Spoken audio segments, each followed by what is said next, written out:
safety of our residents. In the immediate area of explosion, to secure the site of the explosion and thereafter to recover services to the area. Our rapid response and emergency services were exceptional in their response and actions from the day of the explosion. They displayed great technical ability and preparedness to respond to emergencies and disasters across the board. As a city, we are grateful to the men and women who undertook this task and to who excellently delivered on. Our experts and team have expressed to us the manner in which we responded was in line with international standards and protocol. Although the incident itself was a difficult one, but we recognize and we applaud the services in the city of Johannesburg in the manner in which they conducted themselves and the manner in which they were able to respond. We are also humbled by the support received from the national government as well as the Gauteng provincial government. We must also thank the Johannesburg Chamber of Commerce and Industry and the variety of other private sector and emergency response services provided, who offered their skills, resources, and experience in response to the explosion and aftermath thereto. As the executive mayor, I established a technical task team led by the city manager to lead a detailed and advanced investigation into the explosion and the responses required from the city. This team has included highly experienced engineers, gas specialists, technologists, and academics who have worked tirelessly to ensure that we conduct a rigorous investigation into the possible cause of the explosion. The team has also been inundated with a number of inquiries from cities and engineers across the globe who follow closely on this incident. This is where international interest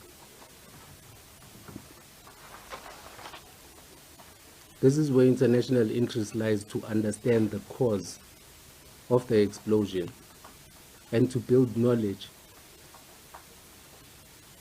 so as to be able to have a view on the causes of such explosions across the globe.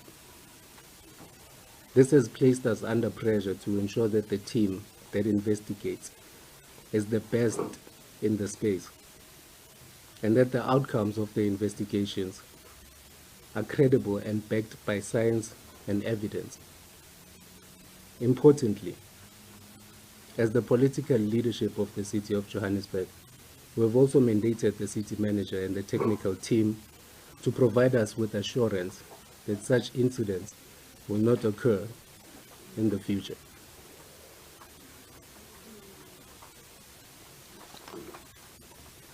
The team is now fully engaged as part of our response to recover processes in diversing the means to test and monitor the presence of various gases that lie below the surface and in the tunnels underground. They will also provide us with plans to mitigate such incidents from occurring in the near future. The creation of a smart city as a priority of the current administration and the mandate to the city manager and the team is that the rebuild and rehabilitation of Lillian Ngoyi Street must ensure that going forward, we set the standards for the management and underground infrastructure and the roads that lie on the surface. We've also have had positive engagements with various affected stakeholders, including property owners along Lillian Ngoyi Street. Our intention is to ensure that as we push to rehabilitate and rebuild, we do so in a transparent and inclusive manner. We are grateful for the cooperation and partnership. Ladies and gentlemen, I wish to assure the residents that we are doing all in our power to ensure that we create a safe city of Johannesburg. I also wish to bring to the attention of the residents the deliberate action we took to manage this disaster and showcase our administrative and technical abilities. This was done through the establishment of the technical task team, and it was my intention to showcase to the residents that the city functions primarily through its administrative and technical capacity. In my State of the City address, I assured the residents that the seeming political instability in the city at the time should not be the cause of great concern, as our biggest asset. We have a functional and competent administration. In this city, the city manager and the technical task team have indeed displayed the best that Johannesburg has to provide. That the city is stable and is functional. The city manager will share the report that we have now received and some of the technical details emerging from the report.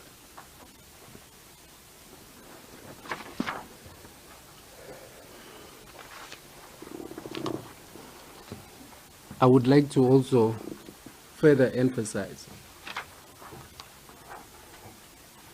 that through this ordeal, and hope, as a matter of fact, that our residents have witnessed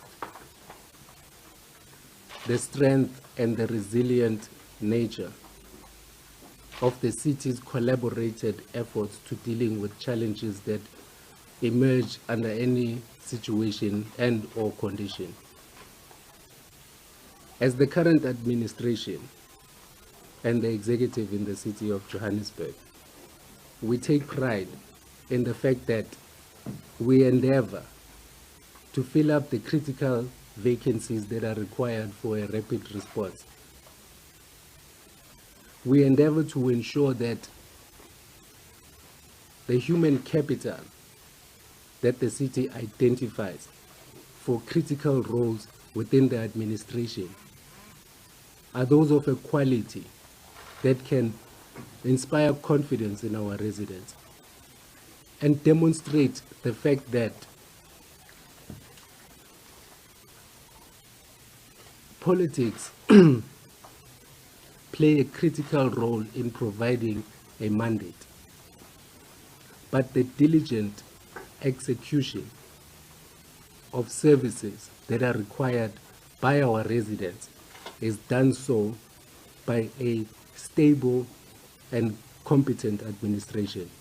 And on behalf of the executive, we are proud to say that the city manager has demonstrated just that. But we continue to monitor him. He's not over the threshold as yet. We are still monitoring him. But let me hand over to you, CM, to assist us moving forward. Thank you.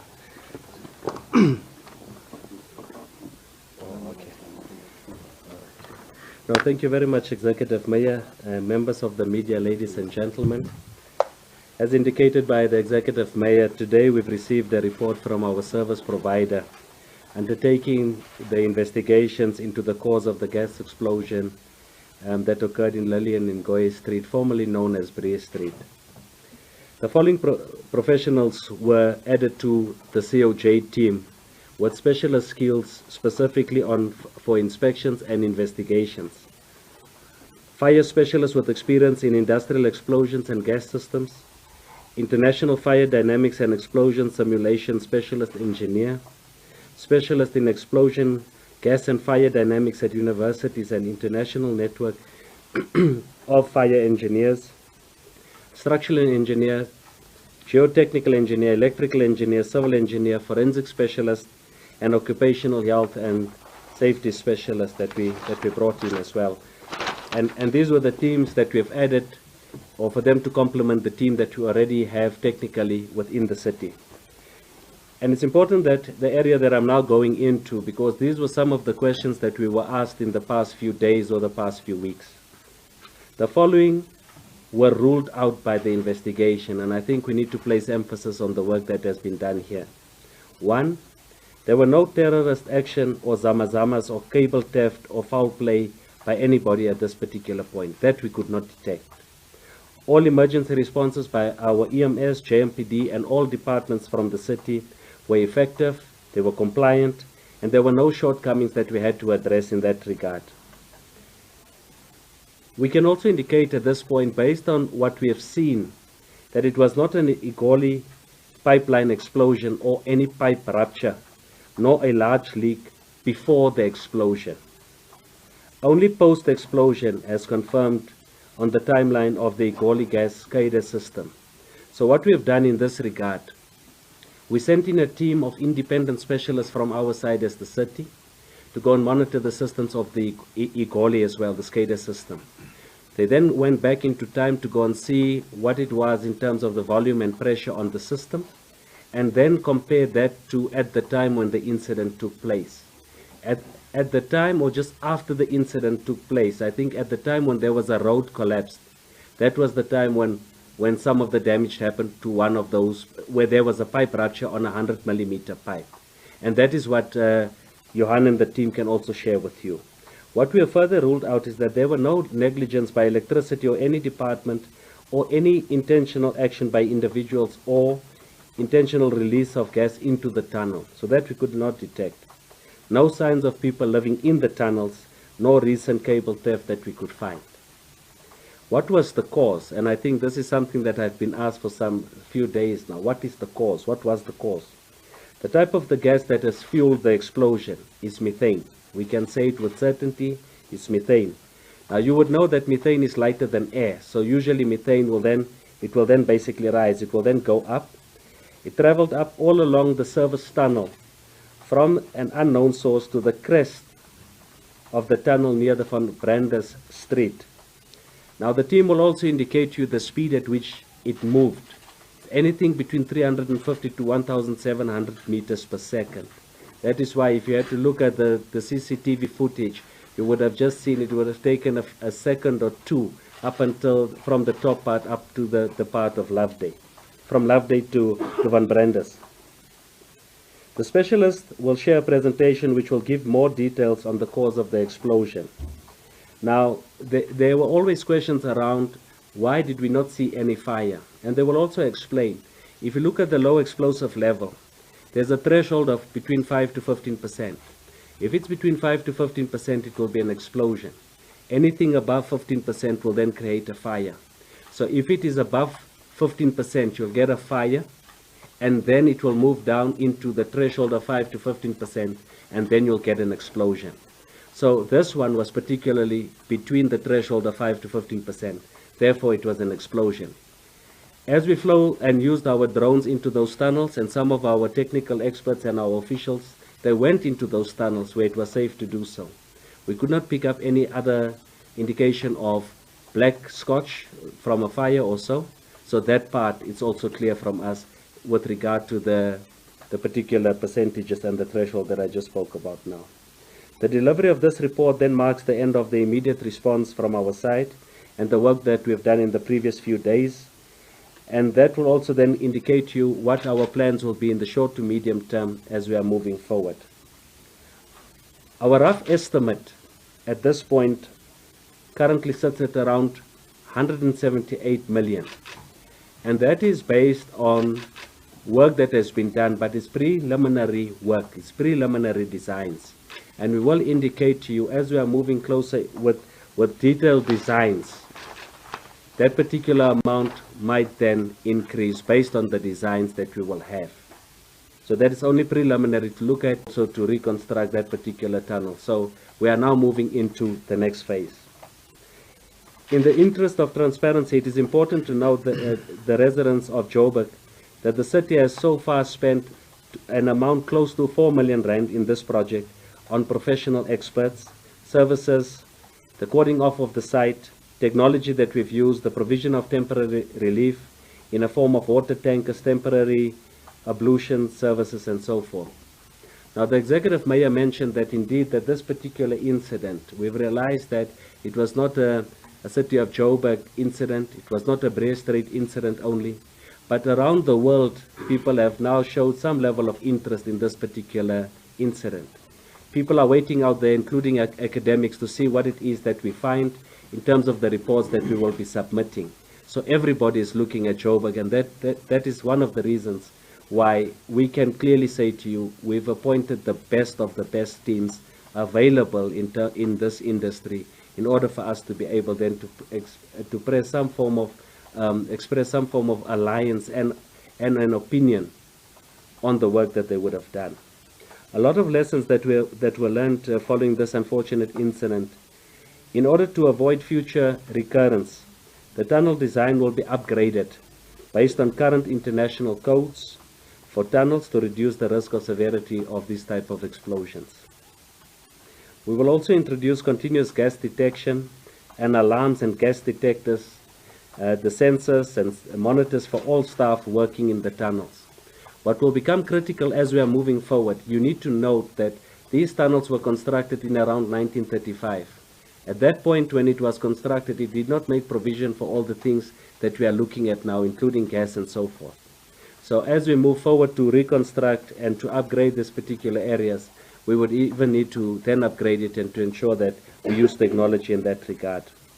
Our tunnel's design will then be based on international relevant standards, which will include the National Fire Protection Association, NFPA 68, 69, 502, 921, and all the other relevant sections and or regulations or prescripts in this regard that focuses specifically on tunnels and explosion prevention with accidental combustible gas release in tunnels and or cavities.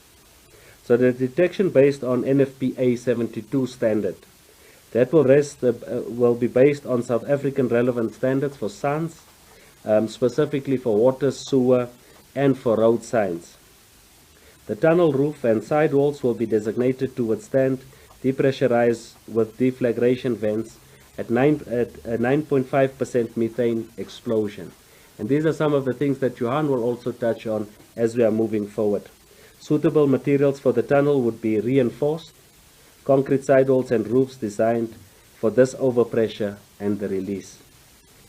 At this stage, we remain confident that we are on the right path in our efforts to respond and recover from this incident, and will once more implore the public to bear with us and to provide us with space to do all what is necessary for the successful recovery with all the sites and services.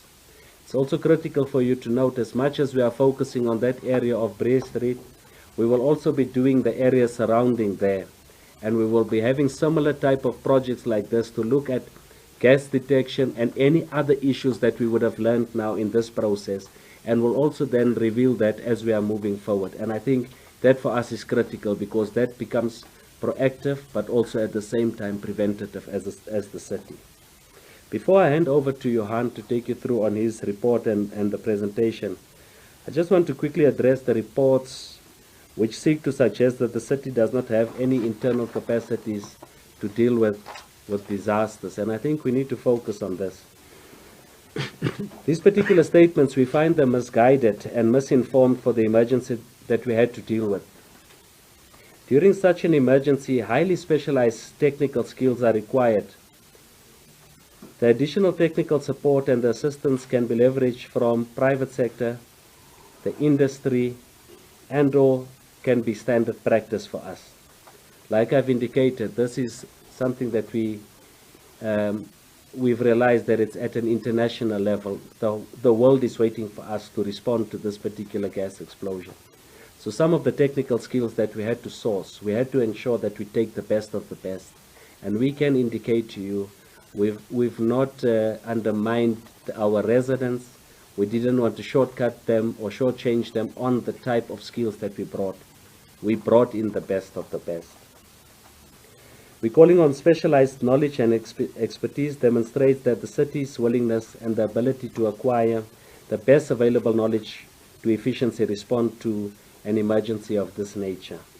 Unless the city is in an area or location of regular emergency incidents, the permanent employment of those highly specialized technical skills would be warranted. So at this point it was not warranted, but it's critical to know that the teams that we brought in only augmented what we already have. In the case of Johannesburg, infrequent occurrences of such emergency situations negates the need to do so. The existing technical skills employed in the city of Johannesburg are more than capable of conducting their duties and activities associated with their positions and skills, but may at time to time be a bit limited during the major incidents, prompting the city to acquire the best available knowledge. And that is exactly what we have done. So we've ensured that we augment what we have with the best of the best. Let me now hand over to Johan to just take you through on some of the technicalities with regard to the incident. Thank you. Yeah, good afternoon. I'm going to show you something on the screen. I'm not sure how we're going to look at it because you're all looking in this direction. So, I think you can do the presentation. yeah. They don't have to look at the screen. And then you can just talk to it. Okay. No, I'll speak to that. I think the interesting thing is, you can go with that. It's just a table of content and explosion. You can continue with that. I think as we achieved the first investigation, the stabilization services are back. We did the analytics of exactly what happened. Next one, Niku. What we want to make you alert to is that these incidents happen all over the world. I just show a picture of where it happened in 1969 in New York, where 6 blocks were also blown up by a similar thing. It happened earlier this year in Venezuela. It happened in China. A 5-kilometer pipeline was actually exploding with methane gas. So methane gas, although it's very useful, also at low quantities is also very dangerous. So that is why it is a common occurrence, and that's why it is international interest that we learn from each other. We source from international sources who have actually worked on this before, and we are connected to that because we also do international work. And that is why our sources, the person that do the analytics for us is Dr. Antonio Tiziano, and he is working in American-based companies from South Africa, very knowledgeable guy, and we reference to the University of Stellenbosch, who have a fire department and training fire engineers. They have a number of PhDs and a number of master students in fire engineering. You have, for instance, modeled the Lebanon explosion for a reason to get people out of jail that was jailed incorrectly. So that's a level of competence we include, is international knowledge that we source and apply. And the technologies are not developed in South Africa. It is very expensive technologies, assimilation technologies we use. Can carry on. So that is the area where it happened. You can show the next one. So I already spoke to the specialists we have, and then we also have brought in some of the best equipment and laboratories that Sun has tested. The old man at the grey that you see there is a forensic specialist. He took in some samples for us, and that was sent to Palindaba to analyze the content of the gas. And that's what we're looking at. Somebody who have been 40 years or 30 years in this, I think he have investigated like 2,000 or 3,000 fire investigations in his life already. So that's a level of knowledge we brought to this, and that is not the kind of expertise that you can keep in-house, because you don't staff for accidents and incidents, you staff to run your business. And that is why specialists like him and myself are handy to use us whenever there's an incident which we don't wish for. Next one. So the overview of the investigation, the first one was stage 1. The response was good by EMS. Everyone come to site. All the people responded, all the divisions, as well as emergency services. That is the fire department, JMPD. They cordoned it off. And we went through the actions that they took on the first day. There was even a private company that also came to assist with their crew. who's operating in a fire department space, and they willingly assisted. What I have done is the right things that we have seen internationally, that's done everywhere. As part of a process we do, we always recommend corrective actions. If we see there's a smarter way or there's something that could have added to it, we find nothing. Everything worked like we have seen in all international incidents we investigated. Next slide. Stage 2 was then the remedial thing. That is where we then applied science and drones and investigate the sources of that and try our best to come to the root cause. In the meantime, our very capable departments start with the remedial work. The moment that we could declare the site safe, we first have to block and shut off the gas leakage of the rupture, because the slab blew into the air. A pipe running across it was actually pulled from the main pipe, from Egoli, and that was shown in the system. So the moment that we could resolve that and declare it safe, all the departments get in and they start patching it. And you can see here is interim stuff done where we just fix it that we can get all the services back to the people living in the buildings. You can carry on. So the future where we're going to, that is the stage that we are on now. We're looking at the future city. What will be applied is a conceptual design of how we will solve it. We will apply the latest technology of preventing it. It means venting it, because methane go up. If it was vented, it wouldn't be able to collect and then get to a condition where it's explodable. And there will be also deflagration openings in it, and there will be a detection of gases. You can go to the next one. So the one that we ruled out, Floyd have already referred to that, so we don't have to go through that. Our investigation have clearly indicated that none of them are guilty. If I look at the Egoli gas, that was a question. I went to the control room and we went to the time sequence of the SCADA system. We could see exactly at 17:30 when the explosion happened, there was a big rupture. And then I went in the history, because I understand how SCADAs work. I've taught a lot of them in my previous experience. So we went back in history and I tracked all of that, and you see the normally consumption, daily consumption, and only this peak. So we went back a week and I gathered evidence of that. What you can't pick up is what we call small leaks or pinhole leaks, if that's it. It looked like a consumption. You won't know if it's a small leak or whether I just opened 2 more stoves to use the gas. So that we can't exclude that, but they didn't contribute to a sudden quick leak or a burst pipe or anything like that. And when it happened, I immediately responded that I have 24-hour personnel and staff in the control rooms monitoring that immediately. Next slide. The emergency, and this is where the interesting part comes, that is the tunnel layout overlaying the CBD of electricity. And the interesting part is that on the left-hand side, we are at 1,724 meters. On the right-hand side, we are on 1,748. It's like 24 meters. So the watershed is right here on the top. So when you have gas anywhere from a lower position getting into the system, and there's different sources I will talk to. It can be methane gas coming from a lot of large sewers. It could be from the earth gas. I think very few people are aware of that. But the underlying structures have methane in. And the day of the explosion, we have a seismic event at 3 o'clock in the afternoon. And 3 weeks before that, we have the big seismic event. And the underlying structures is the same that I harvest gas in mines towards Sterksdorp's area, 1,900 liters per minute methane gas. So that is potentially that event like that could have percolated gas, and it will actually end up in our cavities. That's what a tunnel is, a cavity. The reason that it get up to that is as we expanded the city and grow over the years, the pipelines that were on the sidewalks are now on the side streets, because we increase it from 2 lanes to 4 lanes, and then we seal it over with tar. So when there's a leak from the bottom, either from the earth or any of the pipes, it can percolate to the tunnel because it can't easily get out. So that is sort of the theory we look at and how we solve that going forward. So that is the main reason it went to the top. And then at the top area, we also at the right hand corner there, and I'll show you some drone footage. There is a crossover of an old post office tunnel that was built in 1935, running from Jeppe Street down to the station with 3,000 bags of mail per day. And that tunnel is still there, so that the electric tunnel actually dipped underneath that. And to the right hand side is a water slot. So you have a water slot at the bottom, it's the highest point, It's the best place where your gas will actually accumulate over time. Whether it happened over 2 days or 2 months or 200 days, we don't know. It accumulated. The unfortunate thing, if it is a natural gas that comes from Egoli or something like that, they put in like a perfume, we call it an odor, then you can smell it. If it comes from the earth or it's methane that was generated by a biological source like the sewers, you won't smell it. So our people can go in there, they can work there, up to 15% they're fine.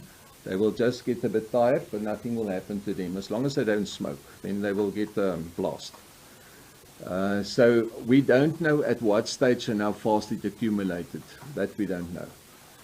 So that is the highest point, and that is why it accumulated there. You can go to the next slide.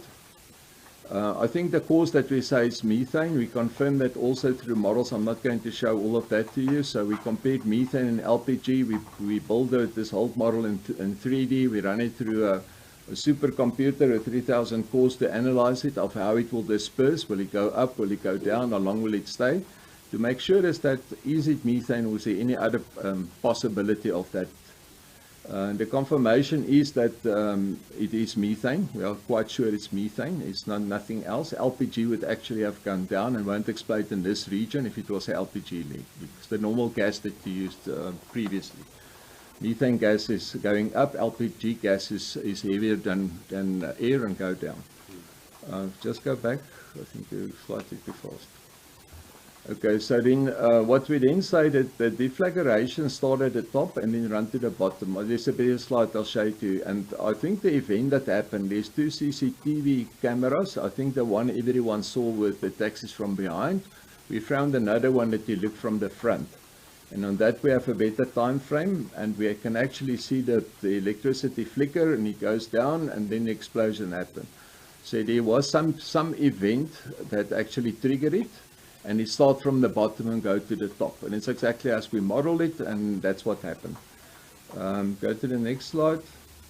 And that is the cameras that we showed, the 2 of them. And it shows you the timelines on that. We could actually found evidence of when it happened. And then there you can see the taxi already like 1.5 meters in the air. I think we reduced the number of slides. The report was like 50 or 60 slides. But to give you an indication what happened is when we modeled it, the gas that you need, and that is the interesting part. I think a lot of you will relate to the incident in Benoni that a lot of people were killed. You would realize that it initially burned, and it burned for a while. And because the reason for that is the gas was at 100% or 90%. Then because of that first explosion, you get a gas cloud. Now it mixes with air, and you go to the explosive range. Explosive range is if it swallowed air and it's between 5 and 15%, and then you see the Big Bang. But with that, you see first the fire, then the Big Bang. So why didn't we see a fire here? There wasn't a lot of gas here. What we have here is between 5 and 15%. So now we run the models and do the engineering and say where it was. So we look at the structure on top of it, the destruction, the concrete layer, the damage that we saw on the walls and how it was lifted. So to lift the walls on top, just to lift it slightly above the ground, would take about 1 bar to 1.5 bar pressure. What we have seen that this is more or less 9.5% methane that we had with the explosion. So it started off, and once it's contained, the nature of it, and it's well researched because there's a lot of documentation on what happened in mine explosion, where there's a lot of methane explosions. When it's contained, it starts slowly at 350 meters per second and a pressure of about 1.5 bar or 1 bar. That's why you won't see destruction in the first about 30-40 meters where the explosion started.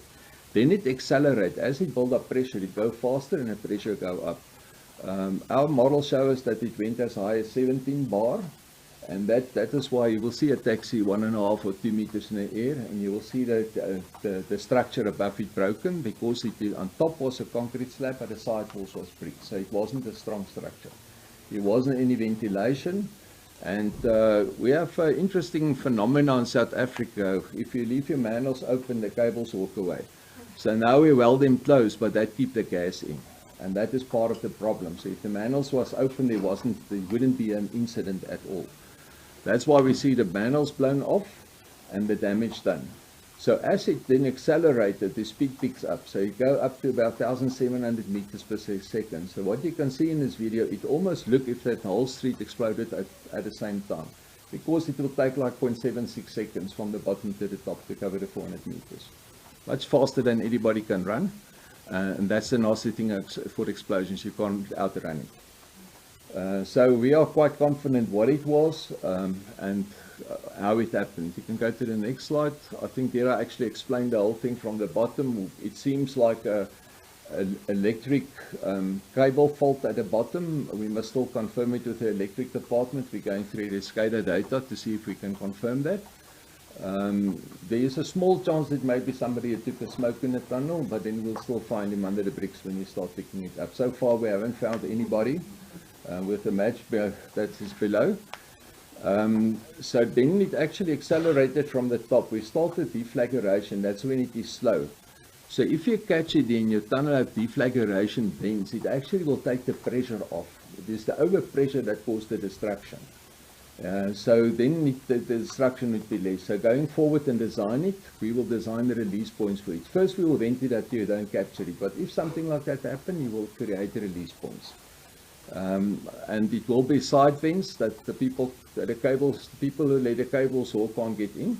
So we can still keep the manholes closed. And then you get into the detonation stage, very close to the top end and the right end where you see the color change. From there we took a dip underneath that water pocket and it dips down under the old telecom tunnel. And the pressure wave continued, but then because it was, we call that the blast wall, a 90-degree turn. It's like a traffic light to say go right. Then it was just the pressure wave that continued, the overpressure. So it still ran for another 150 meters, blowing off manholes down to the post office manhole in front of the High Court. That was also welded close, so it actually blew the manhole with its cover and frame and all the bricks of it out of the pavement. And then the pressure actually reduced because there wasn't any gas left to accelerate it anymore, and then the energy faded away. So that's how far we could see that the incident went. So that is basically the storyline of how these incidents work. I think the learning point from this is also that tunnel next door to it, running from there to the bottom, we tried to get into that. I'll go to the next slide, perhaps we have left some of those in, no, conclusion, yeah. I think we took it out because I had the 3D model showing it's dripping underneath.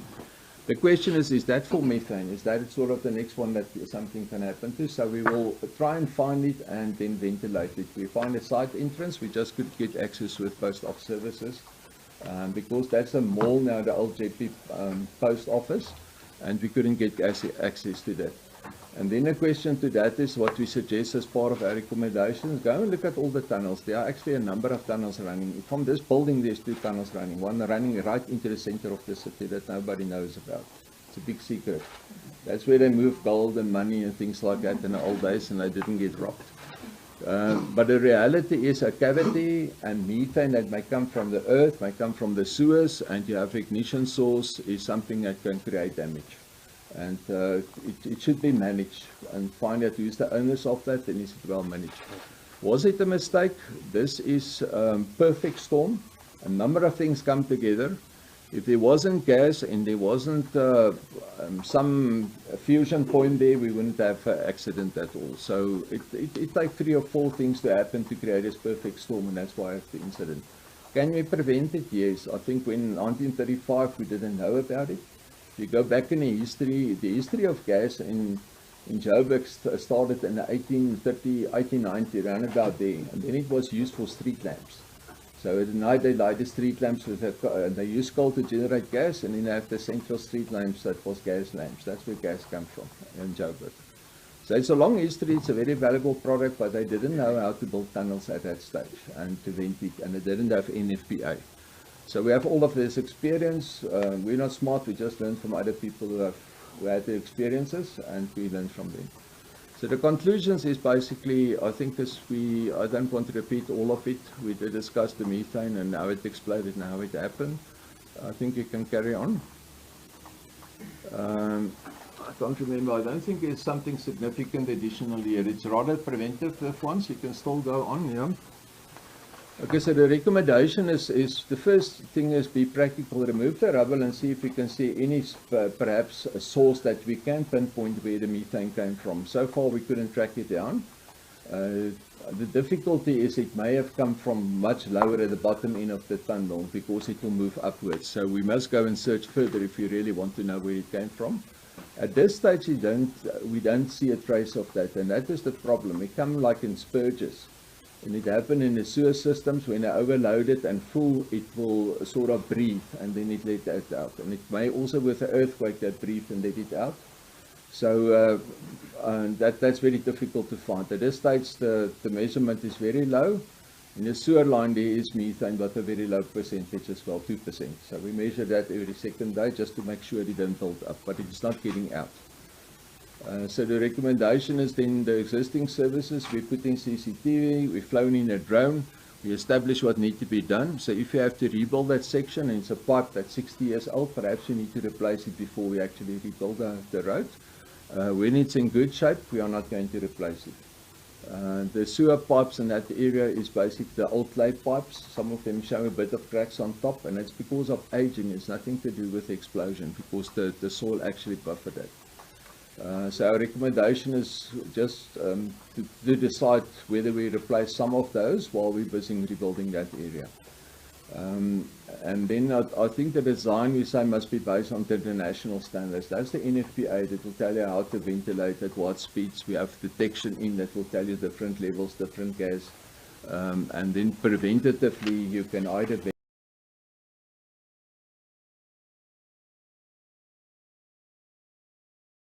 a patch of about 300 millimeters of plaster in one basement that came down that they say wasn't there before. We're not sure. But we also have drone footage to ensure that there's no funny times in future. So we have to snapshot. The drones are actually powerful instruments. So we know exactly how it looked the day after the thing. I'm going to show you just one short clip quickly. I'm not sure if you can start it up. You can look there of a drone. That we went in, we did a 3D modeling on that. And, with that we did some of the structural analytics as well. I'm just going to run it. This was at the bottom end.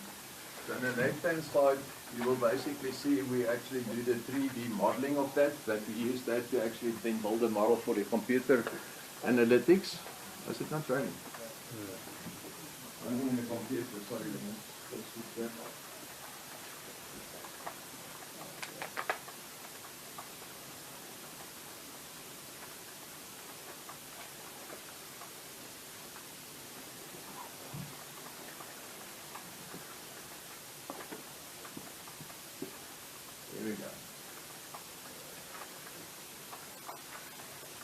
Okay, so here you can see some of the results of the explosion. All these cables before the explosion was on that cable rack on the left. On the right hand side you see the 88 kV cable that actually came down. This was the day after the explosion, so we haven't isolated all the water yet. So this is one pipe that crossed over that was broken, and we battled to close it.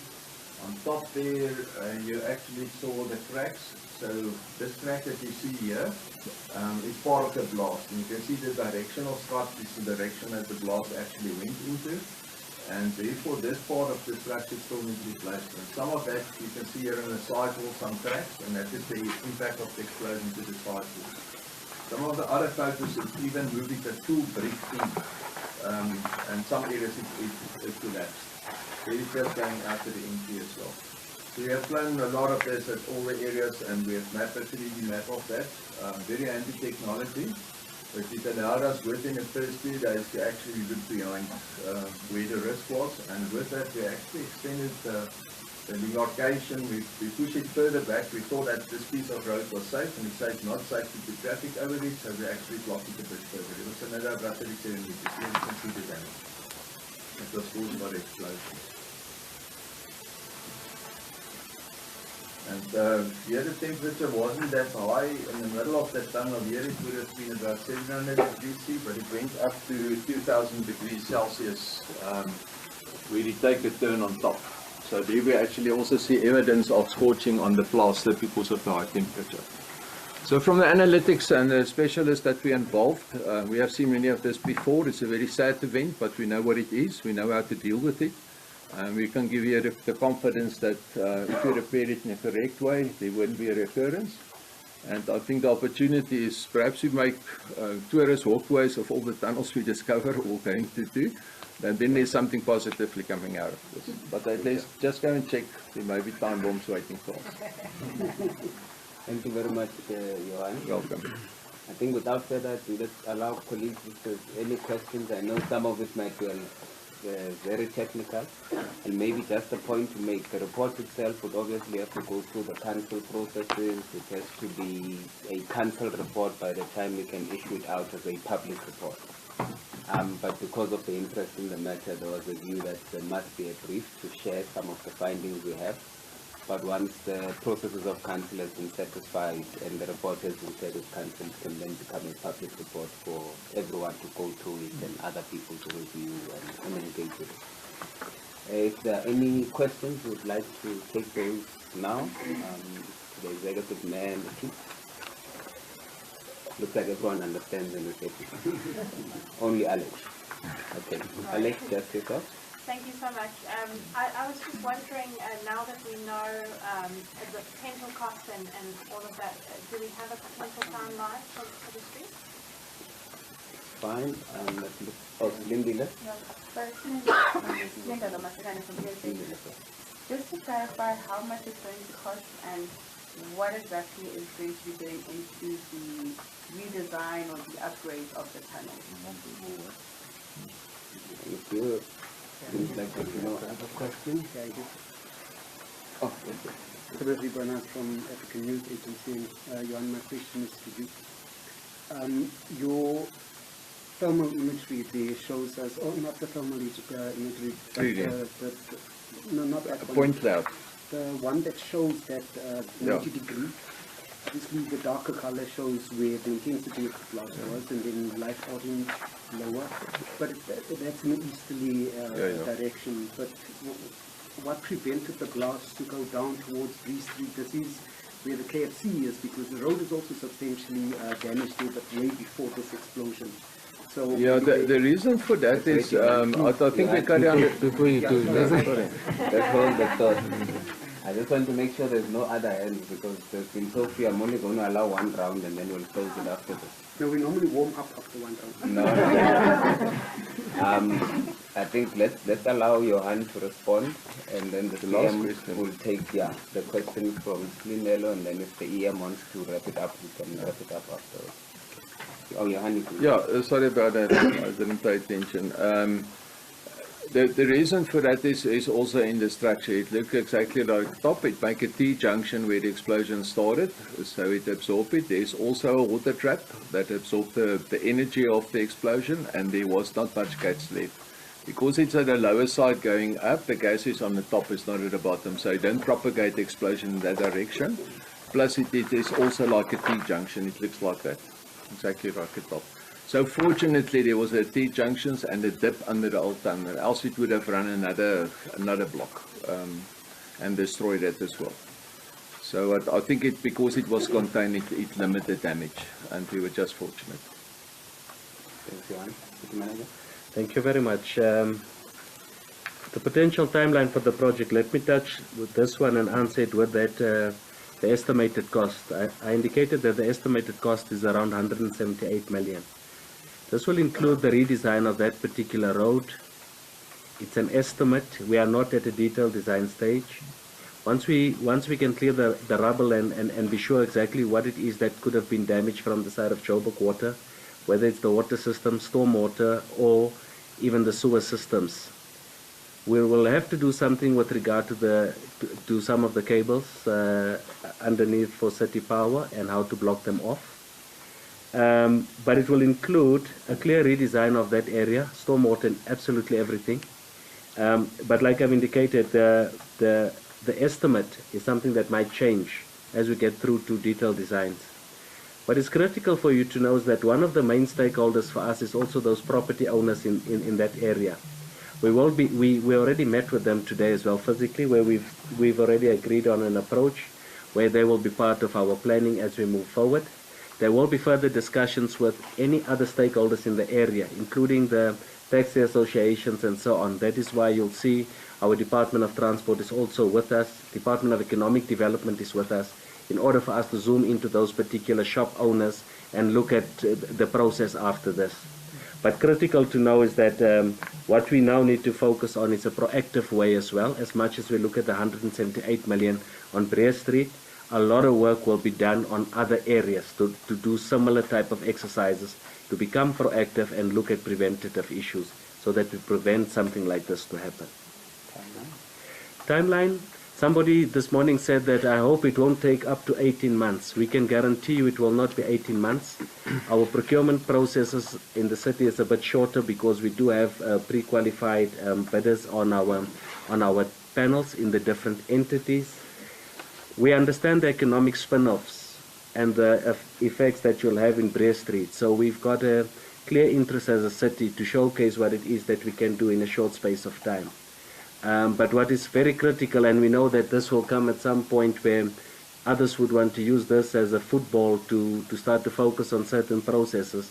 Whatever it is that we're going to do, we've got emergency procurement processes in place, clear internal controls in order for us to curb any other related issues, and that will be chaired by our group's Chief Financial Officer, Mr. Tebogo Moraka, and he will be ensuring that whatever it is that we procure, one, it's market related, two, it is compliant, and that it will be ready for audit as and when we move forward.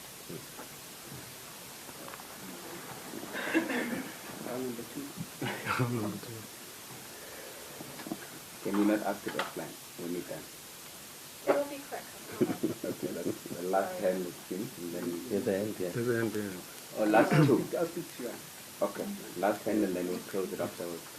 I forgot to ask you, where are we in the disaster process? Is that going to be granted?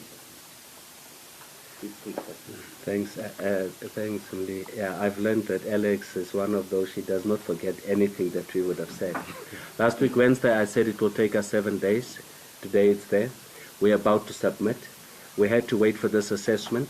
Already we've met with the Provincial Department of Cocta, and I can indicate to you the engagement that we had with them on Monday, and a quick indication today is that indeed they will consider our request as we're moving forward. So we are about to submit. We should be finalizing by tomorrow or so. The documents are final on my stage from my side. It's just final signatures. It was all to do with the final assessment and this modeling that we just had to go in and get that in. That forms part of the submission. Thanks. Ian, I don't know if you want to make any last comment. Yes. Thank you very much. In fact, what I needed to register, of which is a critical point at this juncture, is the fact that although we understand the importance of us having to conclude the reconstruction in the forward, to set the tone of what the inner city is going to look like in the future. See, and I'm putting that on you. I must deliver, Chief. It'll be a smart city. There we go. Thank you very much. Thank you very much, colleagues. That brings us to the end. Thank you.